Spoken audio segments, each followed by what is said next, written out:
እነዚህም ባህሪዎች የሚያሟላ አንድ የመኪና ብራንድ ንገሩኝ እስቲ። አስተማማኝ ከ100,000 እና 200,000 ኪሎ ሜትር በላይ ብዙ ሰርቪስ ሳታረጉት የሚሄድ ብዙ ጥገና የማይፈልግ መለዋወጫዎቹ አቬለብል የሆኑ ከዛ በተጨማሪ ደግሞ ቴክኒሻል መኪናዎቹን የሚያውቋቸው ምን ብራንድ ነው ብላችሁ ሁላችሁም መልሳችሁ የሚሆነው ቶዮታ ነው። ስለዚህ አሁን ደግሞ ገበያችን ላይ እየተመለከተን ያለ ነው በብዛት እየተሸጠ ያለው የቢዋይዲ መኪና ነው፣ ኤሌክትሪክ ስለሆነ ማለት ነው። እና ቶዮታ ደግሞ እዚህ ጋር በኢትዮጵያ ገበያ ላይ እየተፎካከረ ያለው የቢዋይዲ ሃይብሪዶችን ነው።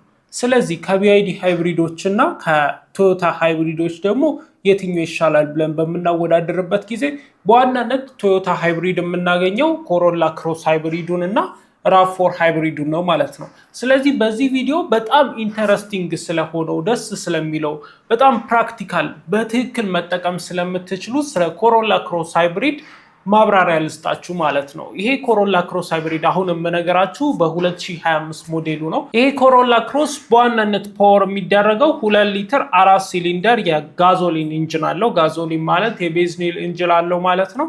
ስለዚህ ይሄ የቤንዚን ኢንጂን ዋና የፓወር ሶርሳችን ይሆናል ማለት ነው። የቢዋይዲ የሃይብሪድ ሲስተም በምንመለከትበት ጊዜ ፕላጊን ሃይብሪድ ነው። በዋናነት ፓራራል ሃይብሪድ ይባላል ማለት ነው። የቢዋይዲው ሁለቱም አንድ ላይ መስራት የሚችሉበት ሁለቱም አቅም ያላቸው ሲስተሞች ናቸው ቢዋይዲ ላይ።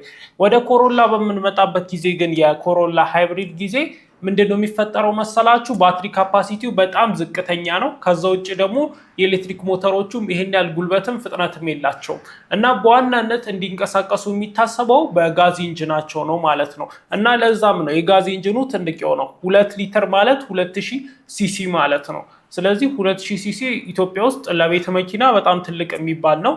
አክቹዋሊ አሪፍ የሚባል ሳይዝ ነው፣ ትንሽ ተለቅ ያለ ነው። ከዛ በኋላ የኤሌክትሪክ ሞተርም አለው። አንድ ላይ ደግሞ እነዚህ ሁለት የጋዙም ኤሌክትሪኩም ሞተር አንድ ላይ በመሆን የሚያመነጩት 196 ሆርስ ፓወር ያመነጫሉ ማለት ነው። በጣም ከፍተኛ ጉልበት ያለው መኪና ነው። ኤሌክትሪክ 196 ቢያመነጭም ብዙ ነገሮች ኢነርጂ ሉዝ ስለሚያደርግ ጉልበቱ ሉዝ ስለሚያደርግ በትክክል በወረቀት የሚጻፈውን ያህል ፐርፎርማንስ የመውጣት ቻንሳቸው በጣም ዝቅተኛ ነው። በትክክል ጋዞሊን ኢንጂን በሚሆንበት ጊዜ የቤንዚን ወይ የናፍጣ ኢንጂን በሚሆንበት ጊዜ ሞተሩ የሚያወጣውን ሆርስ ፓወር ጉልበት በትክክል ፕራክቲካሊ እየተጠቀሙበት እንደሚሄዱ አሳይቷል፣ ከዚህ በፊትም በነበረ ኤክስፒሪየንስ ማለት ነው።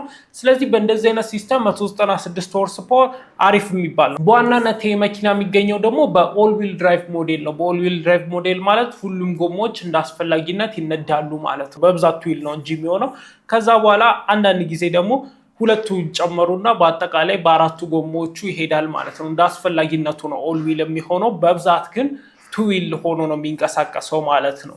አንዳንድ ማርኬቶች ላይ ግን ስቲል ቱ ዊሎች አሉ። እኛ ሀገር ላይ በብዛት የምንመለከታቸው ኮሮላ ክሮስ ሃይብሪዶች ኦል ዊል ነው የሚገቡት፣ ተፈላጊነት ያላቸውም ኦል ዊሉ ስለሆነ ማለት ነው። ስለዚህ ፐርፎርማንሳቸውን በምናይበት ጊዜ ደግሞ ምን ያህል የመስፈንጠር ችሎታ አለው ካለን ከ0 እስከ 100 ኪሎ ሜትር ፐር አወር ለመድረስ 7.3 ሰከንድ እስከ 8 ሰከንድ አካባቢ ነው የሚፈጅበት። ከቢዋይዲ ትላልቅ ከሚባሉት መኪኖች ትንሽ ይፈጥናል። ከነ ሶንግ ፕላስ ምናምን ትንሽ ዘግየት ይላል። ከሌሎች ከነ ዩአናፕ ምናምን ደግሞ ይፈጥናል። ስለዚህ ፈጣን የሚባል መኪና ነው። ነገር ግን ይሄን ያህል ፈጣን የሚባል መኪናም አይደለም።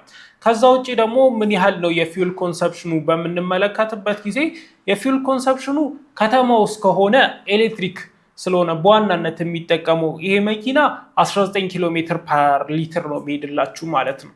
ከከተማ በምትወጡበት ጊዜ ደግሞ የጋዝ ኢንጂኑን ይጠቀመዋል። በደንብ እየተጠቀመው ስለሚመጣ ወደ 16 ተኩል አካባቢ ይወርድባቸዋል ማለት ነው። 16.5 ኪሎ ሜትር ፐር ሊትር ማለት ነው። በአጠቃላይ ስቀላቅሉት ወደ 17.9 አካባቢ ኪሎ ሜትር ፐር ሊትር ይሄድላቸዋል ማለት ነው። 18 ኪሎ ሜትር በ1 ሊትር ነዳጅ ይሄድላቸዋል ማለት ነው። በአቬሬጅ ከተማ ውስጥም ሆነ ሃይዌይ ላይ አቬሬጅ በምትወስዱበት መንገድ 18 ኪሎ ሜትር ፐር ሊትር ይወስደኛል ብላችሁ አስዩም ማድረግ ትችላላችሁ። ታዲያ ይሄ ምንድነው መሰላችሁ በጣም ፊውል ኢፊሸንት የሚባል መኪና ነው። አዎ እነ ዲዛየር ምናምን የመሳሰሉት መኪኖች ፒውር ነዳጅ ሆነው ይሄንን ይሄዱታል። 18 ኪሎ ሜትር ፐር ሊትር ይሄዳል እነ ዲዛየር። ነገር ግን እነ ዲዛየርን በምትመለከቱበት ጊዜ ቦዲያቸው ስስ ነው። ይሄን ያህል ክብደት ያላቸው መኪኖች አይደሉም። ይሄ ነገር እንደ ጥሩ ነገር የሚወራ ነው። ቦዲው ስስ ከመሆኑ ውጪ መኪናው ክብደት አለመኖሩ እንደ ጥሩ ነገር ነው የሚወራው፣ ምክንያቱም በቀላሉ እንዲንቀሳቀስ ይረዳዋል። በእርግጥ ግን መኪናው ቀላል ስለሆነም ትንሽ ሆርስ ፓወር ነው ማመንጨት የሚጠበቅበት ኢንጂኑ። ለዛ ነው ለጅም ኪሎ ሜትር የሚሄደው። ስለዚህ ያለ ጉልበት ነው 18 ኪሎ ሜትር ፐር ሊትር እየሄደ ያለው እነ ዲዛይር እና ስዊፍት ማለት ነው። ይሄ ግን ፊዚካሊም መኪናው ከባድ ነው፣ ትንሽም ቢሆን ባትሪ ያለው። ከዛ ውጭ ደግሞ ሙሉ የቶዮታ መኪኖች ትንሽ ከበዴ ማለት ባህሪ ያላቸው። እንዲሁም ጎርፍ በሚመጣበት ጊዜ ትመለከታላችሁ የቶዮታ መኪኖች አዲስ አበባ ውስጥ አይንሳፈፉ ሄቪ ስለሆኑ ማለት ነው። በጣም ሄቪ ስለሆኑ ከውሃው በላይ ክብደት ስላላቸው ስቲል መሬትን ይዘው የመቆየት ቻንሳቸው በጣም ከፍተኛ እንደሆነ ተመልክታችኋል። ነገር ግን ከክብደትም በላይ ሆርስ ፓወሩ እጥፍ ነው። ከዲዛይር ምናምን ከእጥፍ በላይ ነው እንጂ ስቲል 80 መጀመሪያዎቹ ሆርስ ፓወር ነው እነ ዲዛይር እና ስዊፍት የሚያመነጩት። ይሄ ግን እንደምትመለከቱት 198 ማለት ከነሱ ከእጥፍ በላይ ነው። ስለዚህ ክብደት ቢኖረው ስቲል ግን ጉልበቱ ከእጥፍ በላይ ስለሆነ ከነ ስዊፍት ከነ ምናምን የተሻለ መኪና ነው ማለት ነው። ጉልበት አለው፣ ነገር ግን ነዳጅ ቆጣቢ ነው። ጉልበትና ነዳጅ የማይመጣጠኑ ነገሮች ናቸው። ጉልበቱ ማነስ አለበት ነዳጅ ለመቆጠብ፣ ይሄ ግን ጉልበት ኖሮት ነዳጅ እየቆጠበ ነው። ለዛ ነው ተፈላጊ ሆነው ልላችሁ ፈልጋለሁ ማለት ነው። ከዛ ውጭ ደግሞ መኪናው ሳይዙ ምን ያህል ነው በምንልበት ጊዜ መኪናው ኮምፓክት ኤስዩቪ ነው። ይሄን ያህል ረጅም የሚባል መኪና አይደለም። ነገር ግን በትክክል ፋሚሊ ፊት የሚያደርግ 5 ሰዎችን ፊት አድርጎ መውሰድ የሚችል። ከዛ ውጭ ግን በጣም ትልቅ የሚባል አይነት መኪና አይደለም ማለት ነው። ርዝመቱ 4.46 ሜትር ነው። ወደ ጎን ስፋቱ ደግሞ 1.825 ሜትር ነው። ከዛ ውጭ ዊል ቤዙ ከሁለቱ ጎማዎች መሀል ያለው ርቀት 2.64 ሜትር ነው።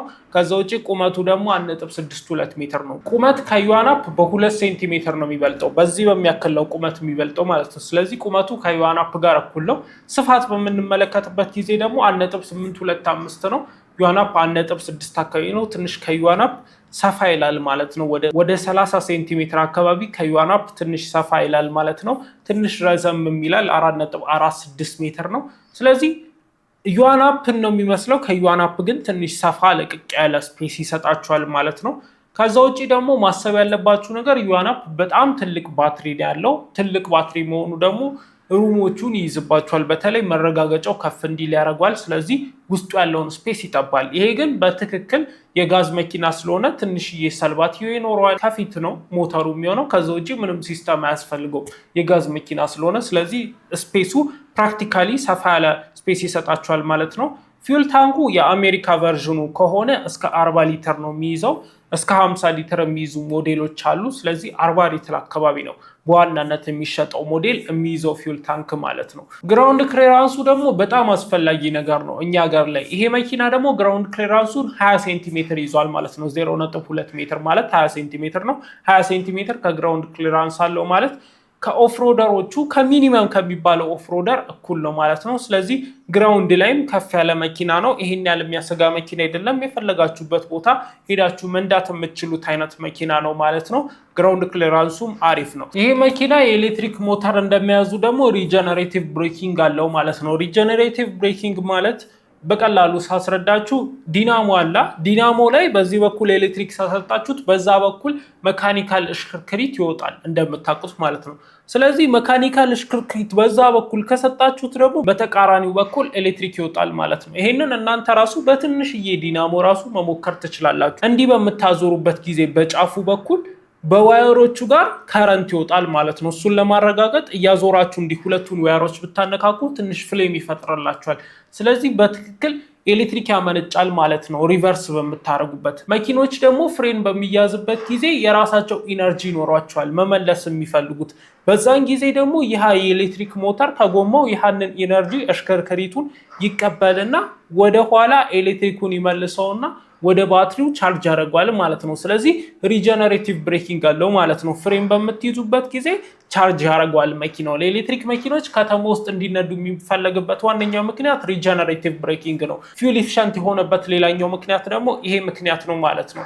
በዋናነት ደግሞ ይሄ መኪና ቶዮታ እንደመሆኑ ተወዳጅ ያደረገው ነገር መካኒኮች ያውቁታል ሲስተሙን ምናምን። ከዛ ውጪ ስፔር ፓርት አቬለብል ነው፣ ርካሽ ነው ከሌሎች መኪኖች አንጻር። በዋናነት ተወዳጅ ያደረገው ነገር እሱ ነው። ቢአይዲዎቹ በጣም ኤክስፔንሲቭ ናቸው። ይሄ ግን ትንሽ የተረጋጋ መሆኑ ተፈላጊ ያርጎታል ማለት ነው። ስለዚህ እኔም የምመክራችሁ 8 እና 9 ሚሊዮን አካባቢ ሬንጅ ውስጥ ካላችሁ እነ ሶንግ ፕላስ ምናምን ከምገዙ እነዚህም ብገዙ የተሻለ ነው ማለት ነው። አውቃለሁ ብዙዎቻችሁ እነ ሶንግ ፕላስን የምትፈልጉት በሳይዛቸው በውበታቸው በሚሰጡት ድሬስ ነው።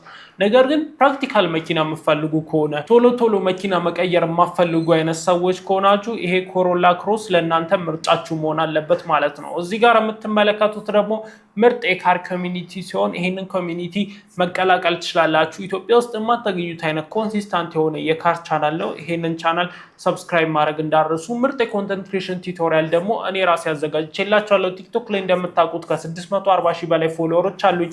በዚህ 3 ዓመት ውስጥ ባገኙት ዲጂታል ማርኬቲንግ ሲሰራ ባገኙት የኮንተንት ክሬሽን እውቀት ደግሞ ለእናንተ ላስተምራችሁ በሪልስ አካዳሚ አምጥቼላችኋለሁ ማለት ነው። ዩዜድ ፎር አፍሪካንስ ፊውቸር ከያንግ አፍሪካን ክሬተርስ ኢኒሺዬቲቭ ጋር በመተባበር ደግሞ 10 ሺህ ብር የነበረውን ኮርስ ወደ ማስተር ክላስ ቀይረውት ከዛ በኋላ ደግሞ ለሁሉም ሰው እንዲዳረስ ብለው በ45% ክፍያ ብቻ አስተምረው ብለው በ4500 ብር ብቻ 10 ሺህ ብር የነበረውን 4500 ብር አድርገው አምጥተውላችኋል ማለት ነው። 5500 እነሱ ከፍለውላችሁ ማለት ነው። ስለዚህ ከታች ባለው ሊንክ ይመዝገቡ ወይ ከታች ባለው ስልክ ቁጥር ይደውሉልን። ቀጣይ በአሪፍ የመኪና ሪቪው እስከምንመጣላችሁ ድረስ ነጆች ሰላም ቆዩ።